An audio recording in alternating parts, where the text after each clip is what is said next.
I used to believe every word he said. Every time he told me he was working late, I trusted him. There wasn't even a flicker of doubt in my mind. I'd smile, kiss him goodbye, and tell him not to work too hard. And he'd smile back, tired, but convincing, and say, "It's just one of those weeks again." And I believed him. That was my first mistake. We'd been living together for 2 years. He had a job in finance, long hours, endless reports, networking events. I worked in marketing, 9 to 5, home by 6, dinner ready by 7. We weren't flashy. We weren't dramatic. Just normal. Quiet. Comfortable. Or at least, that's what I thought. But lately, something felt different. It started as small things: his tone when he talked to me, the way he pulled his hand away faster when I touched him, how often he started sleeping with his phone screen turned away from me. He said he was just stressed. New boss. Tougher targets. I nodded and told myself not to overthink it. Everyone has rough patches. But then came the Wednesday night I couldn't shake. It was raining. One of those cold, miserable nights where all you want is someone to come home to. He didn't. He said he'd be in meetings till late. I remember what he wore: a navy suit, white shirt, no tie. I remember how he kissed my cheek instead of my lips and said, "Don't wait up." I said, "Okay," and watched him walk out the door. Then I waited. Hours passed. I made dinner, ate alone, washed the dishes. Still no message. I texted him, "How's it going?" No reply. I called, twice. Straight to voicemail. It was after midnight when I started pacing. Something was wrong. Not because of one missed call, but because of everything that had been building. The late nights. The quiet distance. The way my gut twisted every time he smiled lately, like the smile wasn't meant for me anymore. So the next night, when he said he was working late again, I nodded. And this time, I followed him. He left just after 7. Usual suit. Same tired smile. I waited 10 minutes, grabbed my coat, and called a cab. I told the driver to take me downtown, to his office. I stared out the window the entire ride, trying not to jump to conclusions. Maybe he really was working. Maybe he was meeting a client. Maybe I was crazy. But when we pulled up to his building, I knew. It was dark.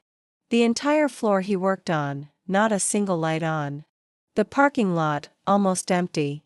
Just a few scattered cars, none of them his. I sat in that cab, gripping my phone so tight my fingers hurt. "Do you want to go somewhere else?" the driver asked after a few minutes. And I surprised myself when I said, yes. There was one other place I could check. One address that had burned itself into my memory months ago. Her apartment. I remembered it from a card she left on our kitchen counter once. A pale pink card with floral prints and her name written in perfect cursive. "Let's get dinner sometime," it said, with a heart at the end. I had asked him about it. He said she was a colleague, nothing more. "She flirts with everyone," he had laughed. But I had seen how he looked at her once, at a work party, when he thought I wasn't watching. It was only for a second, but it stayed with me. And now, I needed to know. So I gave the address to the driver and sat in silence as we drove through the city lights. It was almost 9:30 when we reached her place. I didn't need to go inside. I didn't need proof beyond what I saw in front of me. His car. Parked right outside her building. Not near his office. Not with a client. With her. I stared at the car. Headlights off. Engine cold. He was inside. Maybe they were having dinner. Maybe laughing at something on TV. Maybe tangled in a bed I never shared with him. I didn't cry. Not yet. I just stared. And then I asked the driver to take me home. It was a long, quiet ride. The city didn't seem the same anymore. The lights felt colder. The buildings taller, more distant. When I walked into our apartment, I didn't yell. I didn't throw anything. I didn't even wait for him. I just stood there, in the middle of the living room, looking at everything we had built. The photo of us on the bookshelf. The throw blanket I bought last winter. The bottle of wine we were saving for a special night that would never come. Then I walked into the bedroom, opened the closet, and started packing. Not everything. Just what I needed. A suitcase of clothes. My passport. My laptop. The necklace my mom gave me. No goodbye note. No dramatic scene. No explanation. I left my key on the kitchen counter. The same counter where that card had once sat. And then I walked out. By the time he came home, I was already gone. And I never looked back. When I walked out that night, I didn't cry. Not even when the door shut behind me. Not even when I heard the elevator ding and I stepped into that cold metal box with nothing but a suitcase and my handbag. I didn't feel brave. I didn't feel numb either. I felt steady. Like something inside me had finally stopped spinning. I had booked a short-term rental through an app earlier that week, before I followed him. A small furnished place across the river. Quiet neighborhood. No shared memories. No him. It was after midnight when I arrived. The apartment smelled like old furniture and lavender air freshener. There was one bed, one small sofa, and a narrow balcony that looked out over the train tracks. I sat on the edge of the bed, kicked off my shoes, and stared at the wall. I wasn't sure what came next. He didn't know where I was. That fact both terrified me and calmed me. At 3 a.m., my phone buzzed. His name. A single text. Where are you? I stared at it. Then turned the phone over. Then came another, I just got home. Your stuff's gone. Are you okay? What's going on? I didn't answer. I lay back on the bed, eyes wide open, heart strangely quiet. Because I already knew the answer to the question he didn't ask. He wanted to know what was going on. And I wanted to say, you. You are what's going on. The betrayal wasn't loud or messy. It was quiet. Casual. Like it didn't matter. And maybe to him, it didn't. But to me? It unraveled everything. The next morning, sunlight streamed through the half-closed curtains. I hadn't slept much. I brewed weak coffee in a machine that rattled when it worked. I sat on the tiny balcony, legs tucked under me, listening to the morning trains go by. He hadn't called again. Not yet. I turned off my phone. I needed space. Not just from him, from everything. Over the next few days, I kept to myself. I didn't tell my friends. I didn't post online. I didn't reach out to anyone. It wasn't that I was ashamed. I just needed to hear my own thoughts for once, without the noise. I left the apartment for groceries and walks. I avoided any places we'd gone together. I took unfamiliar routes. Bought a cheap journal and started writing in it every night. At first, it was just fragments. Sentences like, how long has this been going on?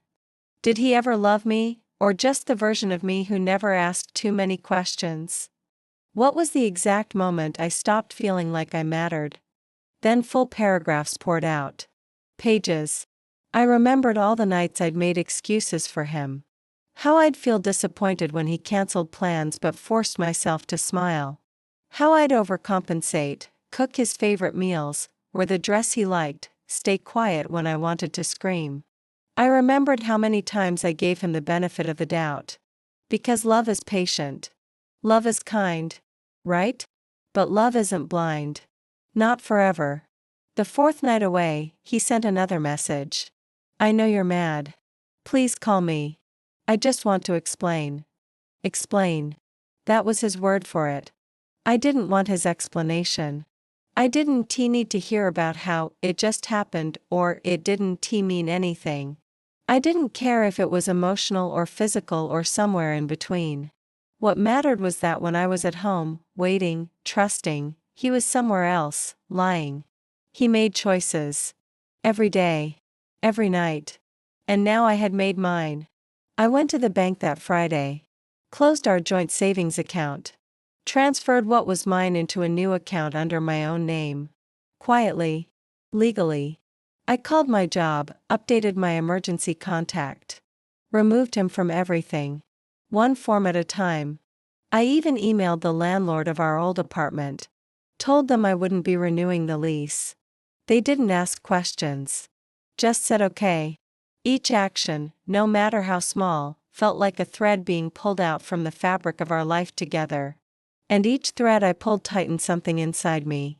Not bitterness. Not revenge. Just clarity. People think heartbreak is loud, crying, shouting, throwing things. But mine was silent. And that silence was powerful. I started thinking about who I was before him. Before I bent and shrank to make space for his needs, his moods, his priorities. I used to want to travel. I used to sketch. I used to sit in cafes alone with books and not feel lonely. I used to dream of starting something of my own, a small agency, maybe, where I made the rules. And somewhere along the way, I traded all that for a man who didn't even see me leaving. It was the seventh day when the calls finally stopped. No texts. No missed calls. Just silence. Maybe he gave up. Maybe he realized I wasn't going to come back. Or maybe he was too embarrassed to face what he did. I didn't know. I didn't care. Because I was done looking over my shoulder. Done wondering if he would show up. Done waiting for closure. The truth is, I already had it.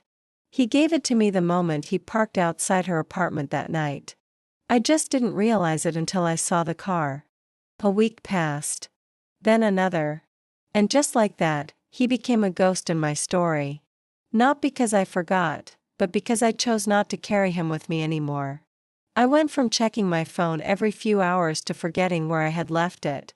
From flinching every time it buzzed to leaving it on silent for days. And still, nothing from him. No knock on the door. No desperate email. No grand apology. It was almost funny, in a sad way. After all the promises, the plans, the way he said he'd never let me go, he didn't even try. That hurt more than I expected. Not because I wanted him back. But because I had wasted so much time on someone who found it that easy to let me go. But grief is strange like that. Sometimes, you don't cry over the person. You cry over who you thought they were. And eventually, even that pain runs out of tears. I kept writing. Page after page. I wrote down everything, the good, the bad, the things I hadn't said, and the things I never wanted to say again. It became a ritual. Mornings were for walking. Afternoons for applying to new freelance jobs. Evenings for cheap takeout and books I'd never finished. Nights were for writing and healing. I stopped counting the days since I left. Until one afternoon, I got a message from an old friend, someone I hadn't spoken to in months. She wrote, "Hey. I saw something today. Thought you should know. He's with her. Officially." They posted a photo. I didn't even flinch. No tears. No tightness in my chest. Just a soft, quiet kind of understanding. Of course he was with her. They'd probably been together long before I caught on. I stared at the message for a moment, then deleted it. Not out of anger. Out of peace. Because now I knew for sure, it was never me. It was never something I lacked or failed to be. He had already made his choice. Long before I ever made mine. And the moment I walked away, I had already won. Not in a petty, spiteful way. But in the way that matters. I had chosen myself. Something I should have done a long time ago. Later that night, I stood on the balcony of the apartment, the same balcony I had stood on the first night after leaving, and I realized something. I wasn't waiting anymore. Not for him to apologize. Not for someone to rescue me. Not for a new beginning to magically appear. I had already begun again. Quietly. Deliberately. One small step at a time. I even started sketching again. Just pencil to paper, no pressure, no goals. Just me and the lines. My hand remembered the rhythm, even if my confidence didn't. And slowly, the lines became shapes. The shapes became scenes. And the scenes felt like mine. That's the thing about rebuilding your life. It doesn't start with fireworks or some grand plan. It starts with tiny decisions. Saying no to the wrong people. Saying yes to yourself. Waking up in a bed that's yours, even if it's rented, even if it's temporary, and knowing that every morning you rise in that bed, you are free.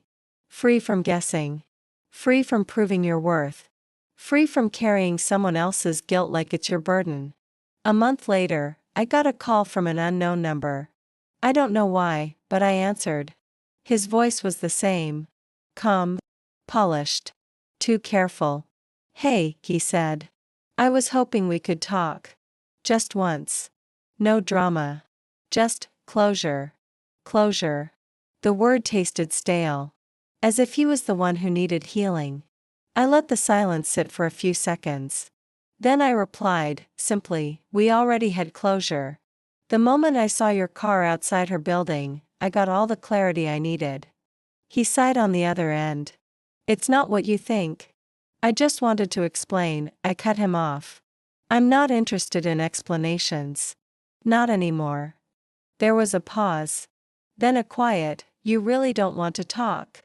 "No," I said. "I don't." And I ended the call. Not angrily. Not bitterly. Just, finally. And it was over.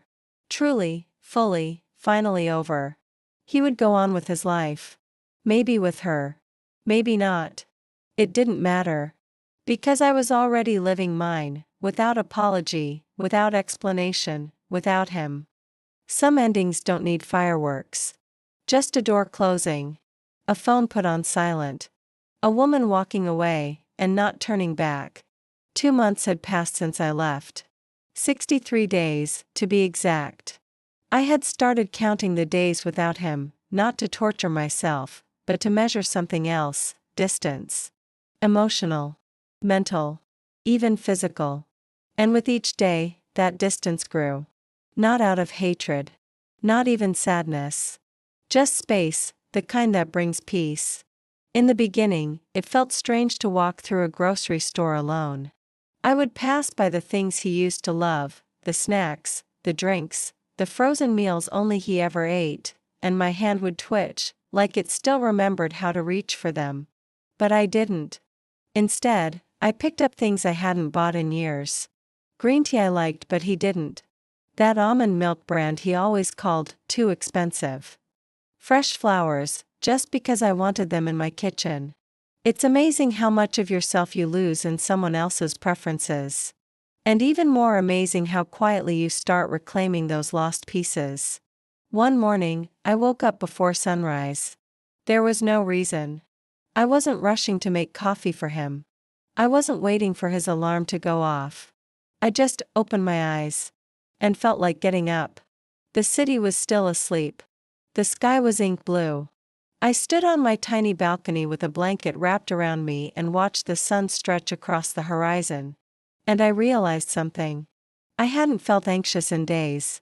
No more double-checking his location on the map app. No more wondering if he was really working late. No more sitting in silence while lies hung between us like fog. It was all gone. I had given up a relationship, yes. But I had gained something greater: peace. And peace, I learned, is louder than any apology. I started journaling differently. Less about him. More about me. I wrote lists. Things I loved before him. Things I wanted to try without him. Places I wanted to visit, not because they'd look good on Instagram, but because they called to me. I remembered that I used to dream of Italy. Not the touristy parts. The small towns. The coastal villages. The quiet corners of Florence where artists still work by candlelight. Why had I stopped dreaming about that? Because he didn't care for old places. He liked modern hotels and beach parties and fast-paced trips where nothing mattered beyond the next drink. And I had folded myself around that. But not anymore.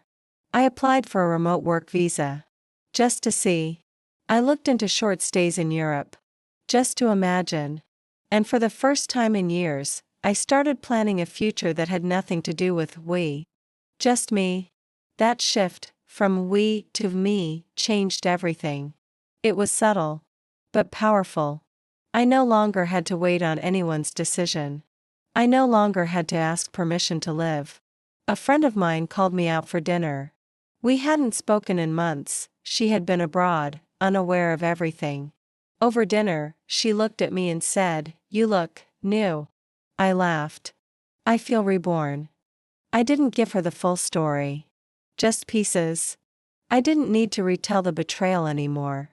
I had already lived it once. That was enough. That night, after dinner, I walked home in the cool breeze. My heels clicked against the pavement, steady and confident. I wasn't thinking of him. I wasn't waiting for a message. I wasn't carrying the ghost of that night anymore. I was just present. And being present, truly present, is a kind of freedom I didn't know I needed. When I got home, I opened my sketchbook again. This time, I drew a pair of hands, wide open. One letting go. One reaching forward. It didn't matter what was ahead. It only mattered that I was no longer holding on to what had already let go of me. Somewhere, I knew he and that girl were still playing house. Maybe happy. Maybe not. But that wasn't my story anymore. And I didn't need to watch it from the outside. Because I had started writing my own. One that didn't begin with heartbreak, but with rediscovery. There comes a point where your past no longer has a seat at your table. Where memories stop being wounds and start becoming lessons. I had reached that point. And no, it didn't happen suddenly. There was no grand transformation. Just slow, quiet, steady days of choosing myself. Choosing not to check his social media. Choosing not to ask mutual friends how he was. Choosing not to care if he missed me, or not. Because the truth is, he didn't deserve the woman I was becoming. He didn't deserve this version of me. The one who cooks dinner with music in the background instead of silence. The one who dances barefoot around the apartment. The one who no longer apologizes for taking up space. He didn't deserve her. But I did. Then, I began to notice things again. The smell of rain. The warmth of tea cupped in my hands. The way the city glows gold right before sunset. I had been numb for so long. I forgot how vivid the world could be. One Sunday morning, I wandered into a downtown bookstore. The kind with creaky wooden shelves and more plants than space. I wasn't searching for anything. Just breathing. Beside me, a woman picked up a book I knew well. A poetry collection I used to love. One I stopped reading because he said it was too emotional. She turned to me and asked, "Is this any good?" I smiled. It saved me once. No explanation. She didn't ask. But in that small moment, I realized how many pieces of myself I had silenced, just to keep someone else comfortable. And how many of those pieces I was now reclaiming. Later that day, I met an old college friend for coffee. She didn't know what had happened. We sat on a patio under warm string lights. And she asked, "So, are you seeing anyone?" I smiled gently. Shook my head. "No. I'm seeing myself more clearly than ever. That's enough for now." She laughed, thought I was joking. But I wasn't. Because I had spent years being a reflection of someone else's wants. That learning to love my own reflection again felt revolutionary. I had been invisible in my own life. For far too long. Not anymore. I started taking myself out on walks. Buying myself flowers. Spending slow mornings with pancakes and a book, instead of stress and silence. The little things became everything. And then one evening, just as spring began to soften the air, a message popped up on my phone. But not from him. From her. The woman I saw him with that night. It was short. Just 2 sentences. "I know you don't owe me anything. But I just want you to know, I'm sorry." I stared at the screen for a long time. Not out of anger. Not even sadness. Just disbelief. It wasn't the apology I needed. But it was the one I never expected. I didn't reply. Not because I was cruel. But because that chapter was already closed. I wasn't going to re-enter a story I had already walked away from. That night, I opened my journal. And I wrote, "I'm no longer waiting for closure from the people who broke me. I am becoming the closure myself. With every breath, every boundary, every choice to keep going, I end the old story and begin a new one." I slept deeply that night. No dreams. No flashbacks. No memories chasing me down.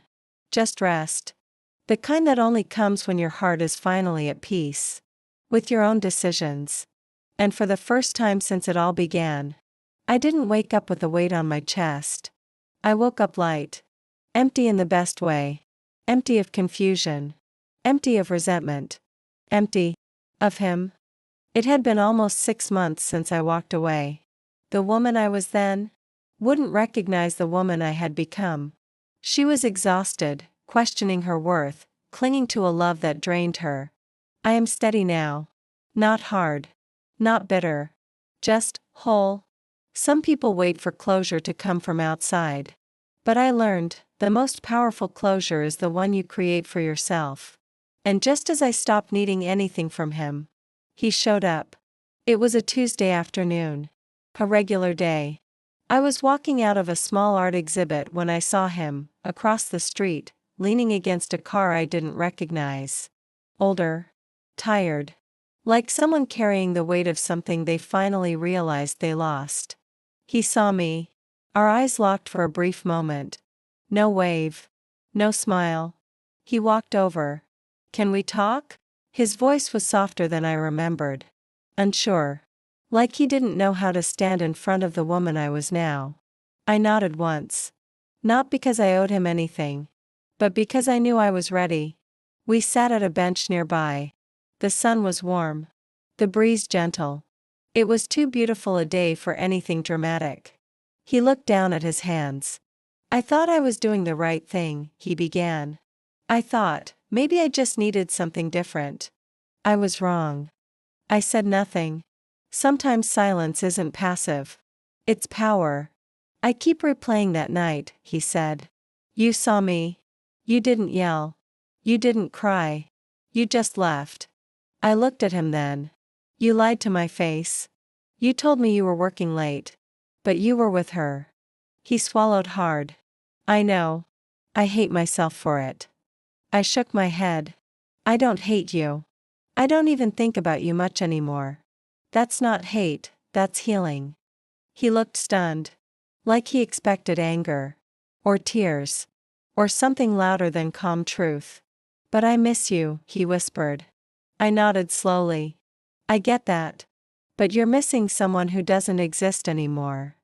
His brows furrowed. "I'm not the woman who waited by the window. Who second-guessed herself every time your story didn't add up. Who made excuses for your absences. That version of me? You killed her." His voice dropped. "I'm sorry." "I'm not," I said. "Because she needed to go. So I could become this." He looked down again. Maybe hoping for some opening. Some softness. But I didn't offer it. Not because I was cruel. But because I had finally learned. Not everyone deserves a second chance just because they regret losing the first. "I just wanted to say it," he said. "To let you know I realized everything too late." I nodded again. "You did." He stood up. Paused.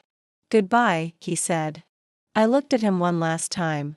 A man I once thought I couldn't live without. A man I had loved deeply. A man who broke me carelessly. "Take care," I said softly. And then I turned and walked away. Not dramatically. Not angrily. Just forward. Because that's what healing looks like sometimes. Not loud. Not burning bridges. Just choosing not to cross them again. That evening, I went home, poured myself a glass of wine, and stood on my balcony as the sun dipped below the skyline. The city pulsed with life below me. I could hear laughter from the street. Smell distant food trucks. Feel the warmth of my own skin. I smiled. Not because everything was perfect. But because everything was finally mine. My choices. My peace. My story. He told me he was working late. He thought he could lie and I would forgive it, like always. But when I caught him with her, I didn't argue. I didn't beg. I didn't even cry in front of him. I disappeared, without saying a word. And that silence? It didn't break me. It set me free.